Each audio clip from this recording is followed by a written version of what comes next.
గణేశాయ నమః.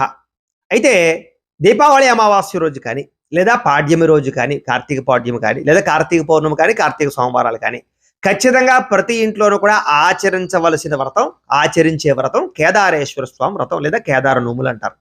అయితే చాలా మంది ఈ వ్రతాన్ని ఖచ్చితంగా ఆచరిస్తారు. ఎందుకంటే ఎవరైతే వ్రతం ఆచరిస్తారో వాళ్ళకి ఎటువంటి కోరికైనా నెరవేరుతుంది, అలాగే శివానుగ్రహం కలుగుతుంది అని. చాలా శక్తివంతమైన వ్రతం.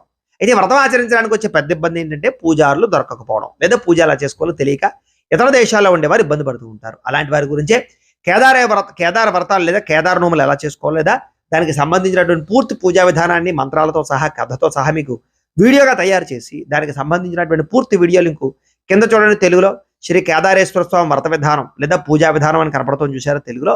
దాని మీద మీరు క్లిక్ చేసినట్లయితే మీకు పూర్తి వీడియో వస్తుంది. ఆ వీడియోని ఎదురుగుండా పెట్టుకుని మీ ఇంట్లో మీరు భక్తి శ్రద్ధలతోటి వ్రతం ఆచరించి శివానుగ్రహానికి పాత్రలవలసిందిగా తెలియజేస్తూ, అలాగే కాస్త ఈ వీడియో కూడా అందరూ కూడా ఒకసారి లైక్ కొట్టండి అని మిమ్మల్ని కోరుకుంటూ స్వస్తి.